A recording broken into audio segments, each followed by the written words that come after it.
আসসালামু আলাইকুম রহমতুল্লাহি বারাকাতুহু। কেমন আছেন সবাই? যাই হোক, কিছু কথা বলার জন্য আসছি। সেটা হচ্ছে যে কি পোস্টাল ব্যালট নিয়ে আপনারা দেখতেছেন একটা গ্রুপ এখন ষড়যন্ত্র করতেছে। যে কি মানে স্বাধীনতার ৫৪ বছর পরেও যদি আমরা যদি ধরি, হ্যাঁ, বা এর পরবর্তী সময় থেকেও যদি ধরি, আসলে প্রবাসীদের ভোট দেওয়ার মতো কোনো সুযোগ সুবিধা ছিল না। প্রবাসীরা দেশে আসলে কি তারা আসলে অতিথি ফাঁকি যেরকম ওইরকমভাবে ছিল। তার নাগরিক অধিকার প্রয়োগ করার মতো কোনো মাধ্যম কিন্তু ছিল না। এই সর্বপ্রথম অন্তর্বর্তীকালীন সরকার আর একটা সুন্দর একটা ব্যবস্থা চালু করছে প্রবাসীদেরকে ভোট দেওয়ার জন্য পোস্টাল বিডির মাধ্যমে।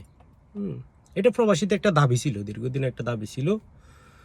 তারই পরিপ্রেক্ষিতে সর্বপ্রথম এই জিনিসটা চালু হয়েছে। আলহামদুলিল্লাহ, আমরা প্রবাসীরা মোটামুটি এটা নিয়ে খুব উচ্ছ্বাসিত ছিলাম।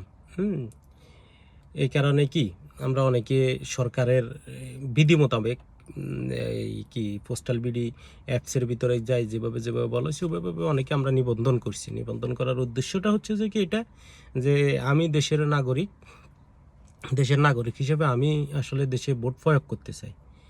এক্ষেত্রে বিশেষে আরও একটা কথা হচ্ছে যে কি এমন এমন মানুষ আছে যাদের বয়স প্রায় 50 আপ, 50-এর উপরে। এই সমস্ত মানুষগুলা বাংলাদেশে কখনো ভোট দিতে পারে নাই।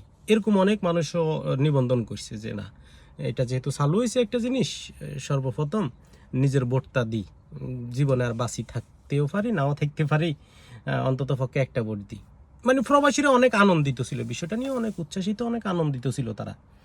এই কারণে মানুষ কি সরকারের এ অনুযায়ী তারা পোস্টাল বিডি অ্যাপসের মাধ্যমে ওই জিনিসটার নিবন্ধন করছে। এখন আমরা দেখতেছি একদল মানুষ এই জিনিসটা বন্ধ করে দেওয়ার জন্য, হ্যাঁ, বা এই জিনিসটা বানচালের জন্য অনেকভাবে ফায়তারা করতেছে। হ্যাঁ, তারা অনেক কিছুর অজুহাত দেখাইতেছে যে কোন একটা দেশে বাহরাইনে নাকি এটার কিছু অনিয়ম পাওয়া গেছে। 400-700 ব্লাড পেপার মনে হয় একজনের কাছে পাইছে, এবং কি তারা ইয়া করতেছে এটা আসলে জামাত, হ্যাঁ, জামাতের লোকের কাছে পাইছে। এই সমস্ত নানান ধরনের নানান কথাবার্তা চলতেছে। যাই হোক, এখন আমি যেহেতু একজন প্রবাসী, আমি পোস্টাল বিডি অ্যাপসের মাধ্যমে নিবন্ধিত ভোটার, আমার পোস্টাল ব্যালটও আসছে। ওই হিসাবে আমার ব্যক্তিগত কিছু কথা আমি শেয়ার করি। ওটা হচ্ছে যে কি মানে যারা আসলে এই সমস্ত জিনিসগুলো করতেছে তারা সম্ভবত সরকারের এই প্রক্রিয়া সম্বন্ধে তারা আসলে অজ্ঞ। হ্যাঁ, তারা আসলে জানে না যে এটাতে কিভাবে ভোট দিতে হয় আর কিভাবে কি করতে। তারা জানতেছে যে সম্ভবত 400-500 ব্যালট যেহেতু নিয়ে গেছে, সেহেতু তো একজনে মনে হয় সব ভোট দিয়ে দিতে পারবে। কিন্তু তারা আসলে এটা জানে না সরকারি জায়গাতে সিকিউরিটি সিস্টেম কত কঠোর করছে। এখন আমি যদি আমার কথাগুলো বলি, দেখেন, সর্বপ্রথম তো আমরা নিবন্ধন করছি। নিবন্ধন করার পরে এই ব্যালট পেপারটা যখন আমাদের হাতে আসার পরে আপনার এটা আপনি যে গ্রহণ করছেন সেই জন্য আবার অ্যাপসের ভিতরে যাইতে হয়।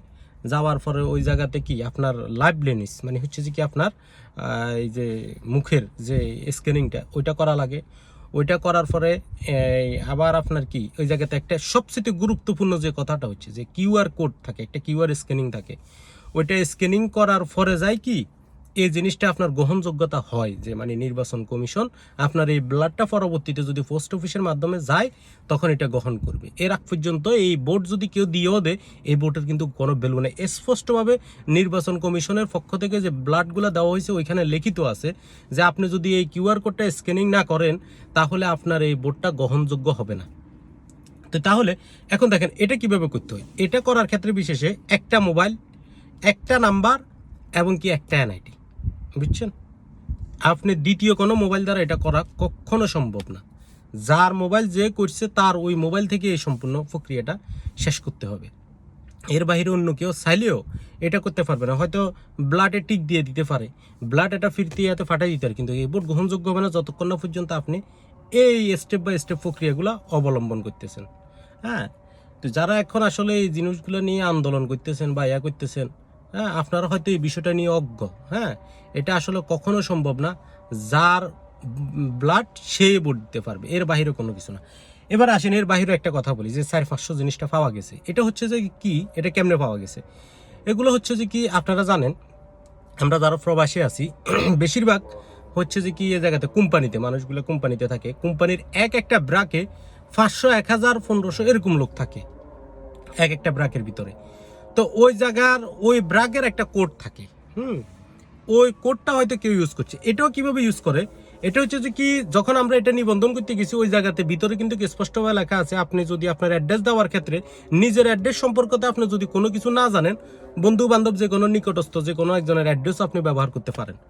তো আপনারা জানেন এই জায়গাতে এই যে পোস্ট অফিসের পোস্টাল কোড লাগে, জিপি কোড লাগে, এগুলো অনেক মানুষ এই সমস্ত জিনিসগুলো কি বুঝে না বুঝার ক্ষেত্রে দেখা গেছে একজনে করছে, তারা জিজ্ঞেস করতেছে ভাই আমি তো গেছি এভাবে করতে পারি না, এই সমস্ত কোডগুলো আছে এগুলো কি দিব, কারণ আমরা জানি না ভাই, আমরা প্রবাসীর আমাকে কাজ হচ্ছে কি আমরা ডিউটিতে গেছি, ডিউটি করছি, ডিউটির পরে রুমে আসছি, হ্যাঁ বাস নিজের দৈনন্দিন কাজগুলো সেরছি, খাওয়া দাওয়া করছি, ঘুমাই গেছি, এইভাবে মোটামুটি আমাদের দিন যাইতেছে, রাত যাইতেছে, মাস শেষে বেতন আসতেছে, ওই বেতন আবার কি বাড়িতে পাঠাইতেছি, এভাবে কিন্তু চলে। কিন্তু এই বিল্ডিং এর একটা নাম্বার আছে, এই এরিয়ার একটা পোস্ট কোড নাম্বার আছে, এগুলো অনেক মানুষে জানে না জানার ক্ষেত্রে বিশেষে দেখা গেছে যে কি ওই যে পাশের একজনের বলছে যে ভাই আমি তো পাইতেছি না, তখন এই বলতেছে ভাই ওই যে কোর্টের জায়গাতে কোর্ট এগুলো দিতেন, আমরা তো এগুলো দিয়ে করিয়ে গেলেছি, বুঝছেন। তো ওই ক্ষেত্রে বিশেষে দেখা গেছে যে কি আপনার ওই মানুষটা ওই কোডটা দিয়ে করছে, এখন এই কোডটা দিয়ে করার কারণে এই ব্লাডটা কিন্তু ওই বিল্ডিংয়ে যাবে, যে বিল্ডিংয়ের কোড ইউজ করা হয়েছে ওই বিল্ডিংয়ে যাবে, বুঝছেন। তো হয়তো বা ওই বিল্ডিংয়ে কোনো না কোনো কারণে যে কোনো একজন দায়িত্বশীল লোক থাকে, ওনার হাতে হয়তো কি ওই যে পোস্টম্যান যে থাকে, হে হয়তো এই ব্লাডগুলো দিয়ে দিছে, ভাই দেখো এই 400-500 ব্লাড তোমার দিয়ে দিছি, এগুলো তুমি তোমার বিল্ডিংয়ের যে সমস্ত লোকগুলো আছে তার করে একটু বুঝাই দিয়ে দিও। এটাই হচ্ছে মূল ব্যাপার, এর বাইরে কোনো কিছু না। কারণ আপনারা দেখেন আমগো বাংলাদেশে বর্তমানে আমগো বাংলাদেশেও কিন্তু বাংলাদেশে প্রত্যেকটা পোস্ট অফিসে একটা পোস্ট কোড থাকে, আবার আমাদের সবার বাড়িতে একটা হোল্ডিং নাম্বার থাকে। তো এখন এই সমস্ত জিনিসগুলো অনেক মানুষের জানে না, এই কোডগুলো যে ইউজ করা লাগে, এই কোডগুলো ইউজ করলে যে শুধুমাত্র পোস্ট অফিস থেকে এই জিনিসগুলো আসবে, না জানার কারণে ওই যে আমরা একজন আরেকজনের থেকে শুনছি, শোনার পরে ওই কোডটা ইউজ করে দিছি, এখন এই ব্লাডগুলো ওই জায়গাতে চলে গেছে। কিন্তু চলে গেলেও ওই জায়গাতে কিন্তু কোনো সমস্যা নাই, এই ব্লাডগুলোতে তারা ভোট দিতে পারবো এটা কখনো সম্ভব না, কারণ সিকিউরিটি সিস্টেম পোস্টাল বিডিএফস-এর মাধ্যমে যে কঠোরভাবে করে রাখছে, বলতেছি না শুধু একটা মোবাইল, একটা নাম্বার, একটা এনআইডি, ওই ব্যক্তি তার ভোট প্রয়োগ করতে পারবে, এর বাহিরে দ্বিতীয় কোনো ব্যক্তি যদি ভোট প্রয়োগ করেও এই ভোট গ্রহণযোগ্য হবে না। এই কারণে আমরা একটা জিনিস বলতে চাই যে আসলে যারা আসলে এই জিনিসটা বানচালের চেষ্টা করতেছেন, ফায়তারা করতেছেন, মনে রাখবেন জুলাইয়ের যেই 24-এর আন্দোলন, ওই আন্দোলনে কিন্তু প্রবাসীদের গুরুত্বপূর্ণ একটা ভূমিকা ছিল রেমিটেন্স শাটডাউন। তো দীর্ঘদিন পরে প্রবাসীরা এই সুযোগ পাইছে, ওনাদের এই সুযোগটাকে নষ্ট করিয়েন না। হ্যাঁ, এই জিনিসটা আসলে কিভাবে সামনের দিকে আগায় নিয়ে যায় ওই কাজটাই করেন, এটা ভানসালের ফায়তারা করিয়েন না। যদি ফায়তারা করেন মনে রাখিয়েন এই প্রবাসীরা কিন্তু আবারও সেমভাবে ডাক দিতেই পারে, বুঝছেন। আর প্রবাসীদের কি পরিমাণ ভূমিকা থাকে এটা আপনারা দেখছেন। যাক, ধন্যবাদ সবাই, ভালো থাকবেন, সুস্থ থাকবেন, আল্লাহ হাফেজ।